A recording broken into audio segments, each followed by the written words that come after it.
법령책을 제가 가지러 갔는데 법령책이 제게 없대요. 그래서 오늘 법령 수업이 안 될 것 같아요. 다음 시간부터 법령을 진행을 하고요. 일단 오늘은 요거 PT 다 마무리하는 걸로 이렇게 첫 시간이시면 얼마나 힘드시겠어요? 그다음에 첫 시간인데 오늘은 일단 PT 마무리된 것까지는 봅시다. 다른 방법으로는 이렇게 했고요. 오른쪽에 보시면 방송 작업 종사자라고 하는 게 보이실 거예요. 앞으로 여러분들이 면허를 취득을 하시고 나면 작업 종사자라고 하는 표현을 쓸 겁니다. 방송사분들도 전부 다 작업 종사자라고 얘기해요. 업무 종사자나 작업 종사자나 똑같은 얘기인데 작업 종사자라고 얘기하죠. 그래서 작업 종사자 같은 경우는 원자력 안전법상으로 정해져 있는 선량 값이 있습니다. 선량 에너지 값이 있어요. 그 값이 연간 수치 보시면은 20mC라고 그러는데 5년치로 따지게 되면 우리 20 곱하기 5를 하게 되면 100이죠. 네. 연간 100이라고 하는 숫자로 5년간 100mC, 100까지 수치가 가능한데요. 1년 동안 최대로 받을 수 있는 수치가 있어요. 지금 여기에는 연간 그냥 평균치로 했을 때 20이라고 되어져 있는데 이거를 1년간 최대한으로 받을 수 있는 선량이 정해져 있는 값이 있는데 그게 50mC입니다. 그러면 나머지 4년 동안에는 100mC에 한해서 사용을 해야 돼요. 그 수치를 넘어서면 안 돼요. 그러면 예를 들어서 1년 동안에 50이라고 하는 최대치를 다 받았어요. 그럼 남은 4년 동안에는 그렇죠. 50을 4로 쪼개가지고 계산을 해줘야 된다는 얘기죠. 그래서 5년 동안에 최대 100을 넘어설 수 없는 값으로 정해야 된다라고 하는 거. 그게 원자력 안전법 여러분들 저하고 보실 저 관계 법령책에 정확하게 명시되어져 있습니다.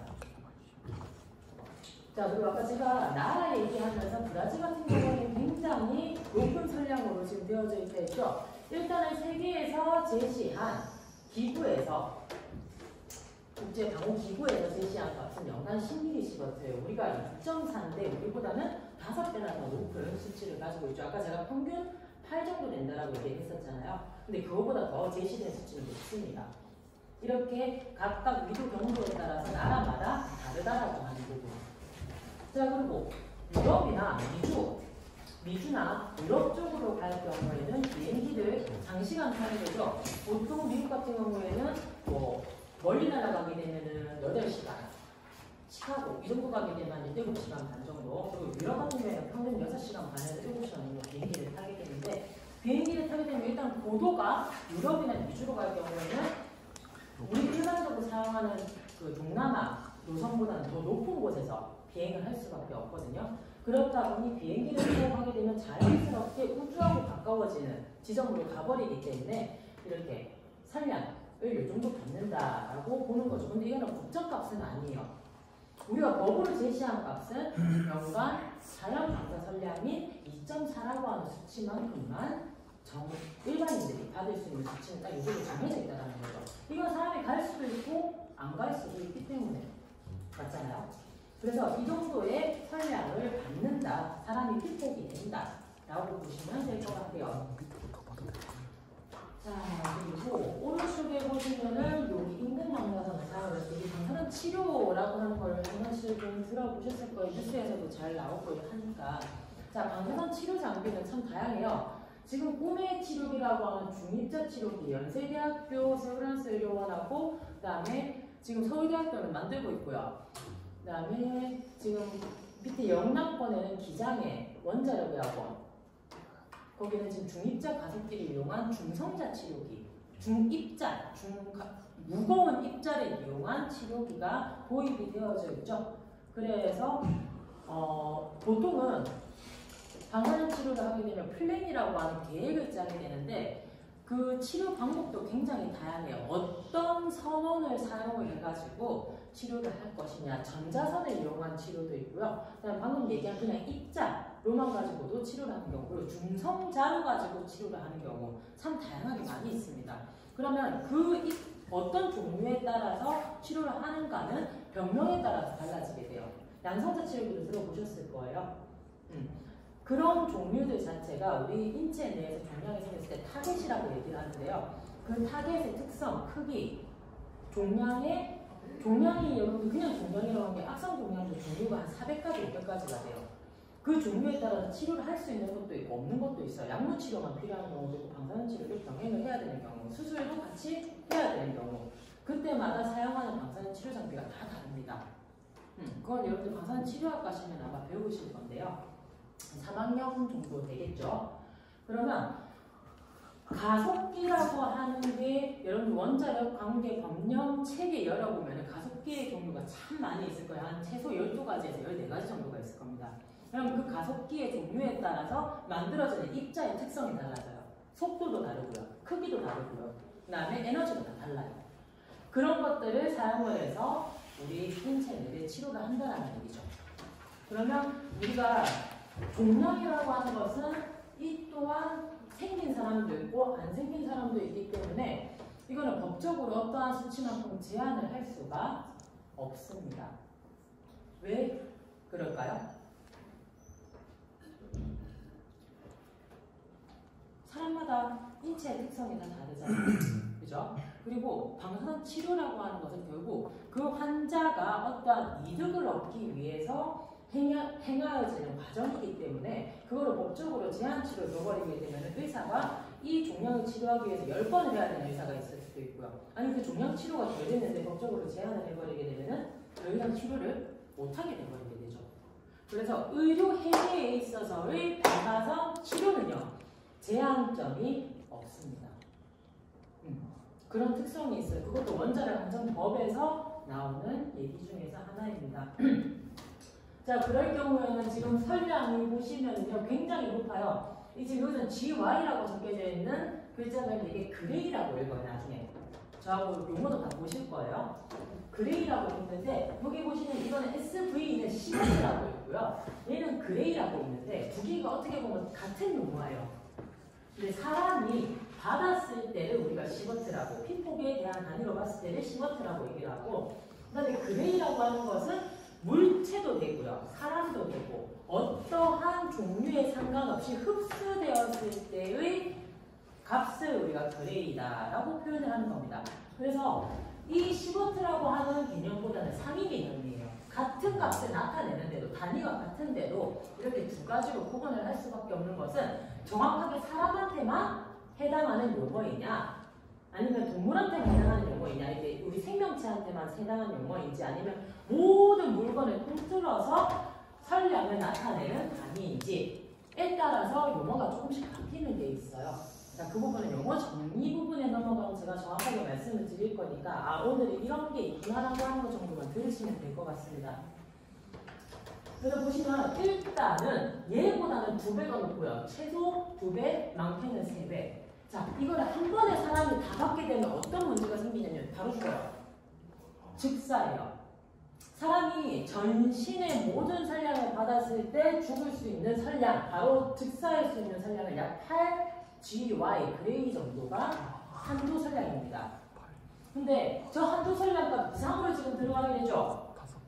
그죠? 8인데 지금 40에서 60이 들어가요. 그래서 종양치료는요, 전신에 다 받는 게 아니라 정확하게 타겟을 정해놓고 그 위치에만 아주 미세한 구멍, 진짜 몇 미리 안 되는 몇 마이크로 센티미터, 밀리미터 이하의 단위로 그걸 표적으로 만들어서 주사를 하기 때문에 실제로 저 정도의 선량이 들어간다는 사람이 죽거나 그렇지는 않는다는 얘기죠. 그리고 이 선량은 한 번에 다 받는 게 아니라 쪼개요. 10번, 15번 쪼개가지고 1차에 몇 번, 2차에 몇 번, 또 회복되고 나서 또 3차에 몇 번 이런 식으로 나누어가지고 최종적으로 종양을 없애는 것까지 과정을 거치게 된다는 거예요. 그 플랜을 방사선사가 짭니다. 그러고 나면은 의사가 컨펌을 하고요. 그럼 의사의 동의하에서 치료를 시작을 하게 되는 거죠. 그걸 우리가 의학물리사라고 얘기를 하는데요. 그것도 방사선사들이 할 수 있는 과정 중에서 하나입니다. 자, 그래서 남자분들은 보통은 의학물리사를 하려고 하면은 아까 제가 가지고 있던 면허 중에서 동명에서 7.1급 면허가 그 자격증이 필요해요. 병원에서 대학병원에서 요구를 하기 때문에. 자, 그리고 밑에 보시면은 여기 보시면 사람이 받았을 때 설명을 시버트라고 한다라고 얘기했잖아요. 이 단위를 쓴다고 했죠. 자, 사람이 받았을 때의 각각 설량이 이렇게 증가함에 따라서 바뀔 수 있는 증상들이 나타나요. 근데 참 웃긴 게 이게 방사선에 받아가지고 저런 문제들이 나타났잖아요. 처음에는 멀쩡해요. 우리가 화상을 입거나 이러면은 바로 그 자리가 빨개져야 되고 뭐 수포가 생기거나 하는데 방사선은요 잠복기라고 하는 게 있어요. 그래서 위험한 거예요. 분명히 여기에 뭔가 있어가지고 방사선 선언이 있어가지고 제가 피폭을 당했는데 당장 하루, 이틀, 일주일 내에는 그 증상이 아무렇지도 않게 그냥 멀쩡해요. 사람은 똑같은데 갑자기 어느 순간 되면은 피부가 발작이 올라오고 짓무르게 되고 뼈가 썩어 들어가고 그래서 방사선이 위험한 겁니다. 눈에 보이지 않는데 갑자기 그런 식으로 증상이 악화가 되는 거. 근데 그게 치료가 되느냐? 안 돼요. 그래서 더 위험한 거죠. 그냥 세포가 우리가 재생할 수 있는 시간이 있고 죽는 시간이 있잖아요. 폐화되는 시간이 있고 다시 재생이 되잖아요. 그러면은 일단 이 피부가 재생이 처음에 만들어졌을 때는 그대로 유지를 하고 있다가 퇴화가 되잖아요. 근데 방사선이 들어오게 되면은 퇴화 과정 뒤에 재생 과정이 없어져 버려요.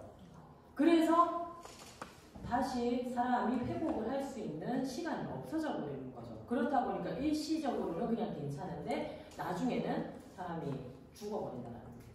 그 증상들이 이렇게 설량이 증가하는 거에 따라서 점점 증상이 심해진다라고 하는 과정을 보여주고 있는 겁니다. 여기서 보시면 인상적인 증상이 없다라고 되어 있잖아요. 멀쩡하다고.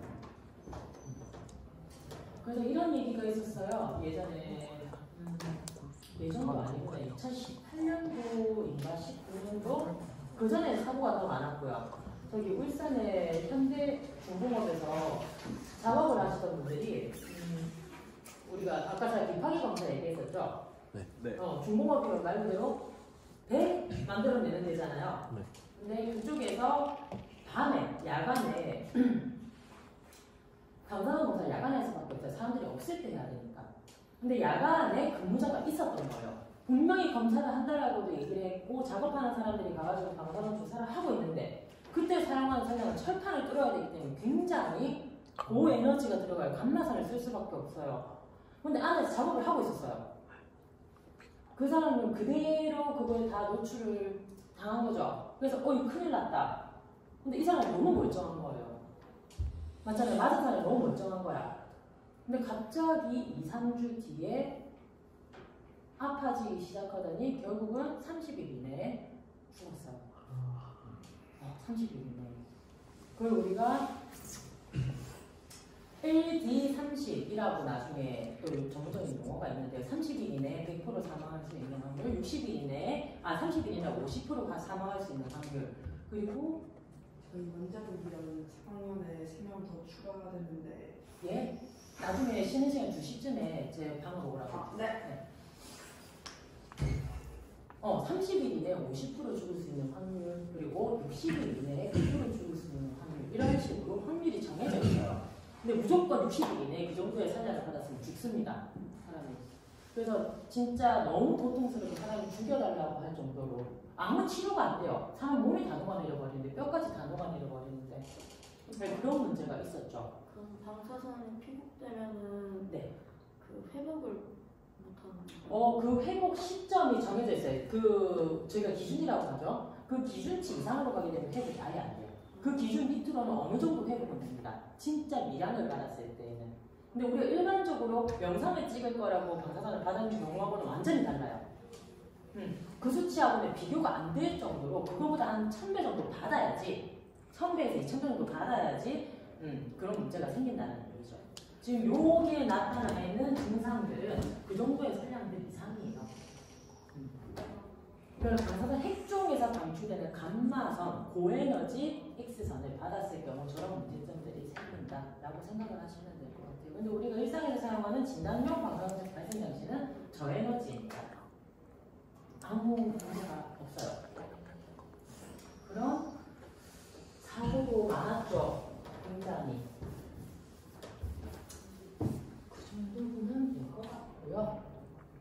자, 이게 아까 그 얘기입니다. 우주선에서 발생 발생되는 것도 자연 방사선 중에서 하나라고 하는 거. 그래서 아까 탄소 14번에 해당하는 것을 C14가 우주선에서 가장 많이 되어 있는 부분. 아까 지각에서는 칼륨이라든지 아요다인 131이라든지 그리고 땅 속에서는 기체 형태로 방출되는 라돈 222번이라고 하든지 그런 것들로 구성되어 있다라는 거죠. 이거는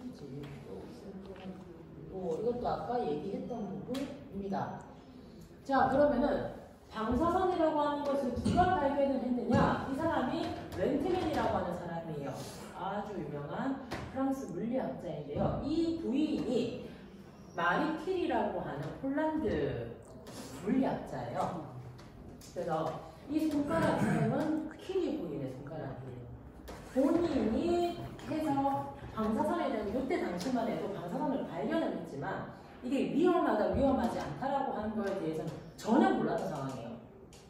그렇다 보니 그냥 무작위적으로 손도 찍고 발도 찍고 계속 실험을 한 거예요. 결국은 이 퀴리 부인이라고 하는 사람이 그 방사선에 너무 노출이 돼서 사망한 거죠. 굉장히 방사선 분야에서는 아주 유명한 과학자 두 분을 얘기를 하고 있는 거고요.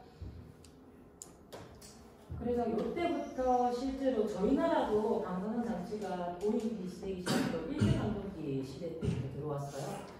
물론 일제강점기 때는 일본이 그때 당시만 해도 의료기술이 굉장히 어쩔 수 없잖아요. 이게 생체 실험을 했기 때문에 외국에서 독일에서 제일 처음에 일본이 독일에서 액선 장치를 공수를 해왔고요. 그리고 난 다음에 일본에서 그 생체 실험을 하면서 의료기술이 계속적으로 발전했죠. 그게 이제 우리나라에 들어온 겁니다. 어떻게 보면 마루타 실험 중에서 들어온 거예요. 그러면 우리나라는 일제강점기 시대 때부터 큰 도립병원, 즉 서울이 되겠죠. 그때는 경성병원이라고 했나? 하여튼 그때 당시만 해도 서울 수도권에 있는 하나의 병원에서 방사선 촬영 장치가 들어와 있었어요. 근데 그때도 마찬가지로 방사선에 대한 위해성에 대한 인식이 부족했기 때문에 막 찍어댔어요. 근데 그때도 그렇게 막 찍어댔는데 위험하다 차폐에 막아주는 것도 입지도 않고요. 그냥 사람이 서가지고 계속 찍어댄 겁니다. 그럼 어떻게 되겠어요? 찍는 사람도 위험해. 맞은 사람도 위험해. 그냥 신기했던 거예요. 그래서 우리가 처음 우리나라에 도입됐을 때는 굉장히 방사선에 대한 인식이 부족했죠. 그러다가 우리가 해방되고 난 다음부터 ICRP라고 하는 국제방사선 방호위원회라고 있어요. 국제적으로 방사선을 관리하는 위원회가 있는데 거기에 가입하기 시작하면서 이제 세계적으로 법이 도입이 되기 시작한 거죠. 그래서 방사선이 위험하구나. 그러면서 원자력 발전소가 하나씩 들어서기 시작을 했고요. 과정이 그래요. 일단 일본에서 들어온 건 맞습니다. 그래서 이렇게 동물 실험이 인간에게 시도가 되는 최악의 경우는 매그 단위예요. 네. 아까 그레이 시버트하고 비슷한 단위예요. 그런 단위당 10일씩 수명이 단축된다. 한 번 찍을 때 그냥 10일씩 죽는다 라고 생각을 하면 되는 거예요. 줄어든다라고 생각을 하면 되는 거예요. 몇번 찍었어? 3개월이네. 그렇죠. 그래서 원자력 원명에서의 한도치라고 얘기를 하는데요. 일반인에 대한 기준치입니다. 1이라고 하는 거죠. 아까 자연 방사선은 2.4라고 하는 수치를 가지고 있었죠. 그 2.4는 아무데도 포함이 안 돼요. 말씀드렸듯이 법제적으로 정해진 값이 아닙니다. 그러면 일반인, 여러분들 아직 일반인이에요. 일반인이 받을 수 있는 한도값은 1이에요. 이게 시험 문제에 나옵니다. 일반인의 선량 한도값은 얼마이냐? 1mSv. 자연 방사선에 해당하는 값은 2.4mSv. 이게 방사선 안전관리학에서 1번, 2번 문제로 주로 나오는 기출 문제 중에 하나. 자, 그리고 이 단위들은 그냥 넘어가세요. 이거 지금 변환하면 이렇게 쪼갤 수도 있구나. 다 하실 거니까 지금 중요한 건 아니니까요. 그래서 고리원전에서 방출되는 무선 방사선을 보면은 최대 0.6mg이라고 아주 아까 0.0001 이하 값이라고 보시면 돼요. 0.00006이에요. 이거를 변환을 시키면은 그 이하 값인데 우리가 자연적으로 받는 거는 240mg의 mg이라는 얘기죠. 아까 우리 2.4mS였잖아요. 근데 걔를 풀어내게 되면 240이라고 풀어낼 수가 있어요. 이것도 뒤에 하실 거니까 아 이렇게 차이가 나네. 원전에서 방출되는 선이 누설 선량이 방출되는 선량이 실제로 우리가 자연적으로 받는 선량보다 굉장히 극도로 양이네 라고 하는 것 정도만 보시면 됩니다. 자 그러면 사람은 방기건조 없어도 살 수 있을까요? 답은? 아니요. 살 수 없어요. 숨쉬는 공간에서 빛도 방사선이에요. 빛도. 그렇기 때문에 방사선 없이는 실제 살 수가 없다라는 거. 그래서 얘를 변화를 시키게 되면 원자력 발전소는 최소 36년치를 덜 받는 겁니다. 이거를 수치적으로 따지고자 하면 우리가 자연적으로 받는 이 산량의 36분의 1이라고 생각을 하시는데요. 연간 36분의 1. 굉장히 낮은 값이라고 볼 수 있다는 거죠. 자 그리고 아까 지각방사선 얘기했었죠. 칼륨하고 아યો다인 131 이 내뿜는 산량값이 원자력 발전소는 41분의 1 정도 되는구나. 굉장히 낮구나 라는 거.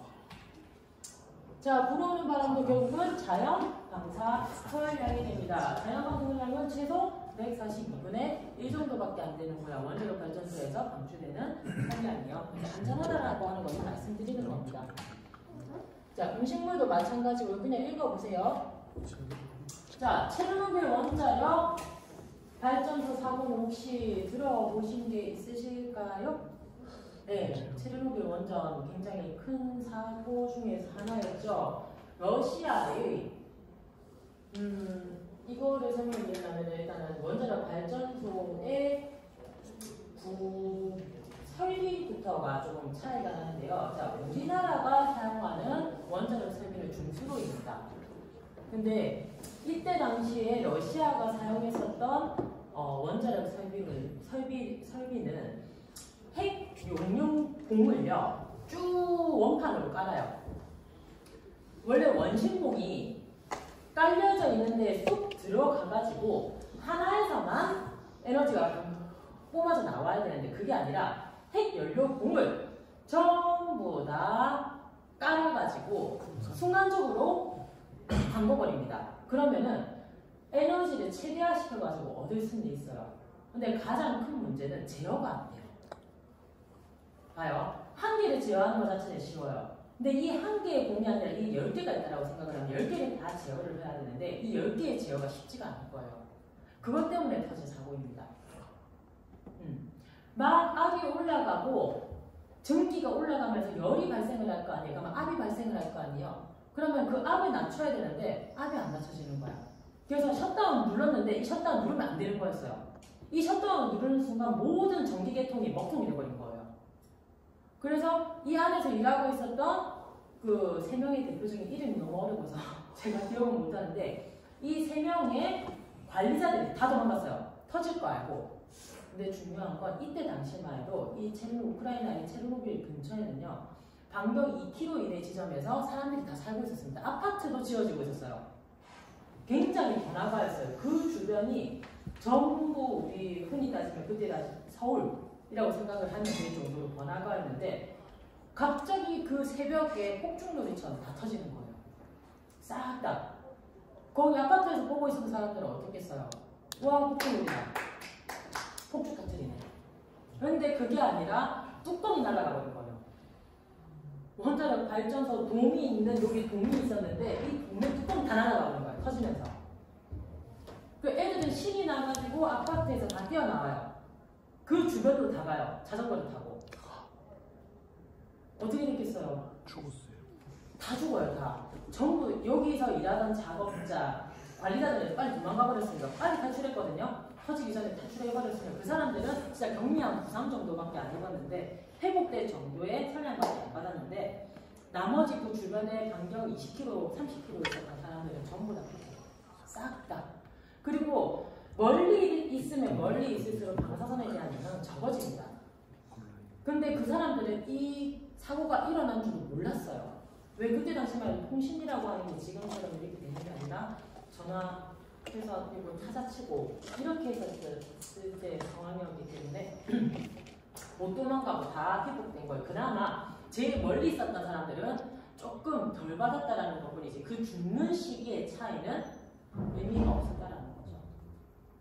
그래가지고 애들 뭐 사는 주민들 다 죽었다라고 생각을 하는데요. 거의 그때는 임신했던 사람이 분명히 있었는데 그 뱃속에서 태어난 애들이 당연히 기형아가 나올 수밖에 없겠죠.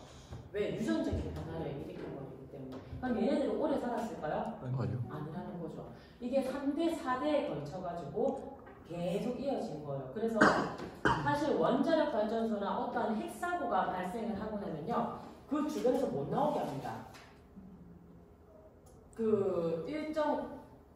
일단 저희 나라 법상으로는 100km라고 50km라고 정해놓는데요. 외국 같은 경우에는 한 80km 범위 내에 살던 사람들은 경계선 외부로 주민들이 나오지 못하게 해요.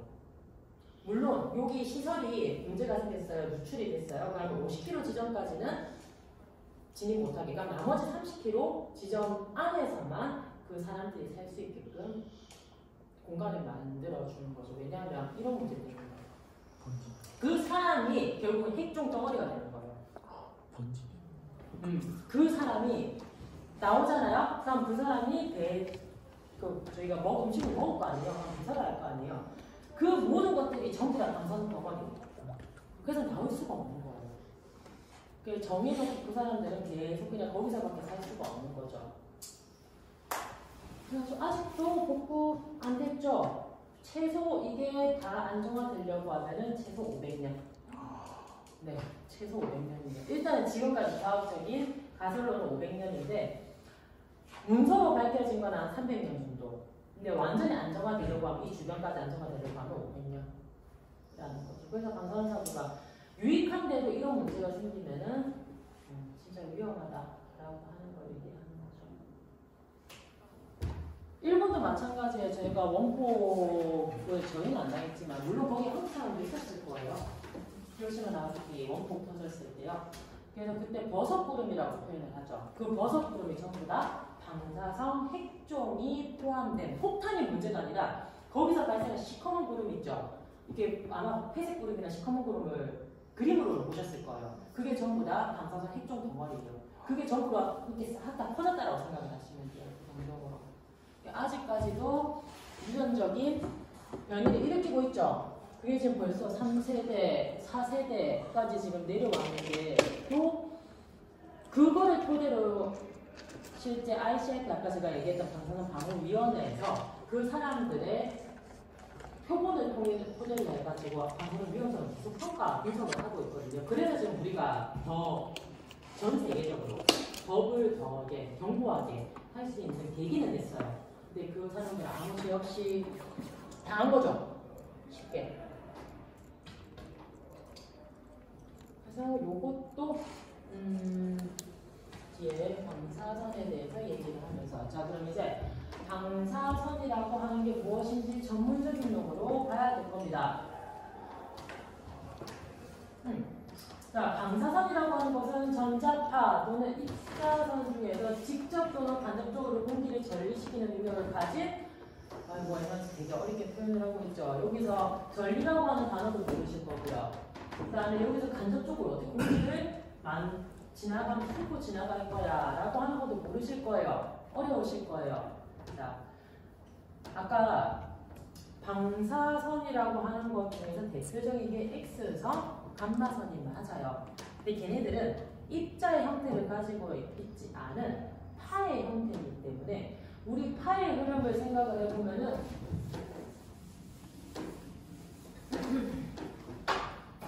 자, 파의 흐름을 생각을 해보면 파는 이런 식으로 흘러가게 되죠. 네. 그죠? 맞죠? 파의 흐름을 이런 식으로 요동을 치고 흘러가게 될 겁니다. 얘는 X선이나 또는 감마선이 대표적일 거예요.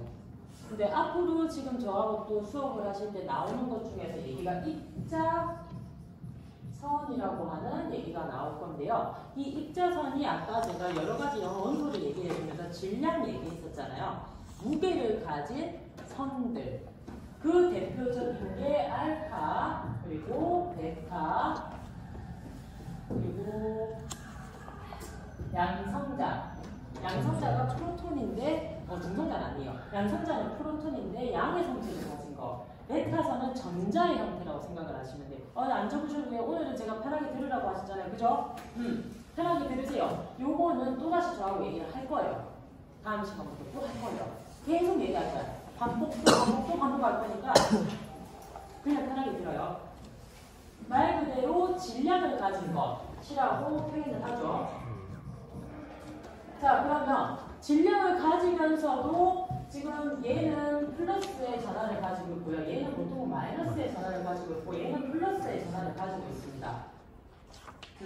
그러면은 여기에 해당하는 입자선은 플러스 전하라고 표현을 해요. 이런 입자의 형태의 선들이 있고요. 그 다음에 입자선 중에서도 전하가 없는 게 있어요. 이게 아까 우리 얘기했던 중성자에 해당하는 N. 그래서 입자선도요. 전하의 성질을 띈 무게를 가진 선이 있고 그 다음에 전하를 아예 가지고 있지 않은 중성의 형태인 선이 있더라. 얘네들의 그럼 흐름은 어떻게 되냐. 이렇게 팔을 그리고 갈까요? 그리고 갈 수도 있어요. 왜? 얘 같은 경우에는 플러스 마이너스 플러스 말 그대로 전하를 가지고 있기 때문에 전하가 두 개가 같은 전하가 가게 되면은 어떻게 돼요? 청력이 발생을 해서 이렇게 휘어지게 될 거고요. 플러스 마이너스가 같이 흐르게 되면은 일력이 작용을 해서 이런 식으로 흐르게 될 겁니다. 휘어질 수는 있지만 파의 형태가 아니에요. 그럼 이 중성자라고 하는 것은 전하라고 하는 게 없기 때문에 중성인 성질을 가지고 있기 때문에 그냥 쭉 직선으로 가요. 쭉 가요. 그래서 이 흐름이 파의 형태의 흐름을 가지고 있느냐? 아니라는 거. 가질 수는 있지만 우리가 얘기하는 전자기파처럼 이렇게 요동을 치고 가는 거는 아니다. 중성자는 전하가 없으니까 그냥 직선의 형태를 가지고 있다. 이 정도만 보시면 된다는 거죠. 자, 그러면 여기에서 얘기하는 직접 또는 간접이라고 하는 표현이 여기서 나온 거예요. 직접 뭔가 문제를 일으킨다라고 얘기를 하는 것은 입자선에 해당하는 겁니다. 입자선이에요. 우리가 이 휴대폰이 있어요. 이 휴대폰에 수많은 물질들로 구성이 되어져 있을 거예요. 플라스틱 안에서도 또는 카메라 안에서도 서로 다 각기 다른 물질이잖아요. 그러면 방사선이 여기로 들어왔어요. 근데 여기서 얘기하는 X선, 감마선이 아니라요. 밑에서 얘기하는 입자선, 알파, 베타, 여기 프로톤에 대해서 제가 얘기를 할게요. 질량을 가진 게 여기로 들어오게 되면요. 이 물질하고 부딪히게 되겠죠. 맞죠? 이게 직접이라고 하는 얘기예요. 그러면 간접이라고 하는 표현이 보이시죠? X선, 감마선이 들어온 거예요. 그러면 이 X선, 감마선은 파의 형태를 그리기 때문에 물질하고 바로 부딪혀서 상호작용을 일으킬 수 없다. 네, 없을 수도 있어요. 일으킬 수도 있고요. 없을 수도 있어요. 그래서 그걸 간접이라고 얘기를 하는 겁니다. 그럼 직접이라고 하는 것은 어떤 물체에 그냥 다이렉트로 부딪혀서 뭔가 문제를 일으키는 거. 간접이라고 하는 것은 부딪힐 수도 있고 그 주변을 그냥 없을 수도 있고 그냥 훑고 지나갈 수도 있고 우리가 그거를 간접이라고 얘기를 하는 거예요. 의미 그대로예요. 그러면은 방사선이나 전자발효 X선, 감마선 또는 지금 얘기하고 있는 입자선이 들어갈 때 직접 부딪히거나 아니면 거기 주변을 이렇게 훑고 팔 형태로 갈 때 훑고 지나갈 때 전리라고 하는 게 있어요. 이 전리의 의미가 뭐냐면 플러스 마이너스를 떼내는 겁니다. 양이온, 음이온이라고 얘기를 하는데요. 우리가 이렇게 안정된 물질 같은 경우에는 중성인 상태죠. 안정되잖아요. 이 뭔가 문제가 뭐 터지거나 이런 문제가 없잖아요. 이 안정된 상태를 방사선이 들어가게 되면 에너지를 얘가 흡수를 해버리게 되니까 뭔가 문제가 생길 거예요. 그게 전리됐다라고 하는 거예요. 이게 플러스하고 마이너스로 쪼개지는 겁니다. 더 쉽게 얘기하면은. 그러면은 얘가 단단했는데 이 방사선이라고 하는 게 들어갔을 때 이 단단한 구조를 분리시킬 수도 있다는 얘기예요. 그걸 우리가 이온화 또는 전리라고 표현을 하는 건데 더 자세한 건 뒤에 가서 할게요. 일단은 이런 파나 입자의 형태의 질량을 가진 어떤 게 들어갔을 때 뭔가 부딪히게 되면 직접 부딪힐 수도 있네? 아니면은 그냥 훑고 지나갈 수도 있네? 그 정도만. 그걸 우리가 그때 방출되는 선들을 모두 방사선이다 라고 얘기하는 거죠. 그래서 이건 뒤로 가서 보실 거고요. 전자파 또는 전자기파라고 얘기를 하기도 하고요. 방자, 영어로 포톤이죠. 그래서 파, 동源 성질, 입자의 성질 두 가지로 구분할 수 있는데 이게 결국 나중에 아인슈타인의 양자 역학의 법칙에 의해서 이 두 가지의 성질을 가지고 있다라고 밝혀진 거예요. 그게 중요한 건 아니에요.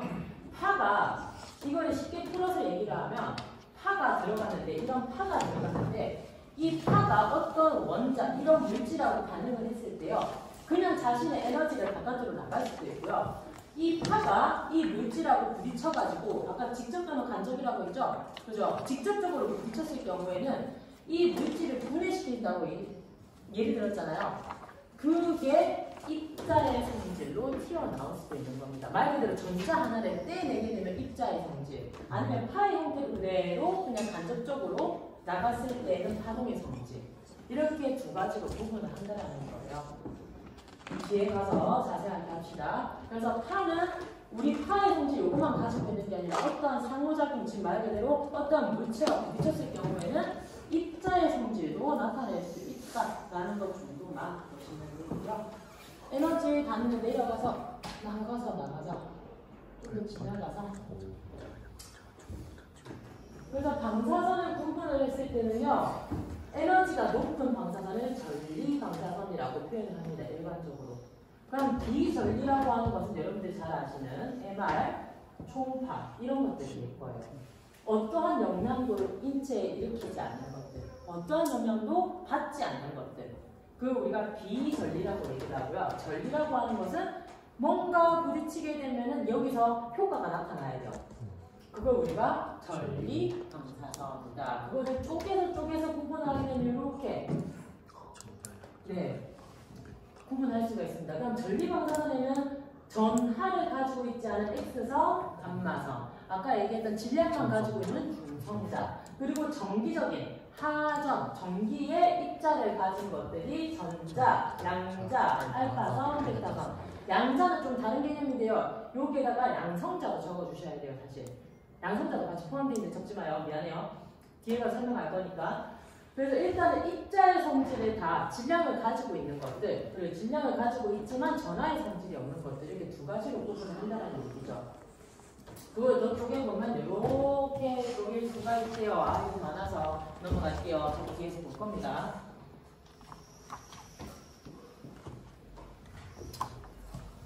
그래서 원자력 안전법 상에서의 방사선 종류가 굉장히 많아요. 검정색 열어보시면 쭉 나올 건데요. 이게 원자력 안전법에서 시험 문제로 나오는 거고요. 국가고시 시험 문제니까 안 나옵니다. 그래서 제가 원자력 안전법 상이라고 적어놨죠. 그죠?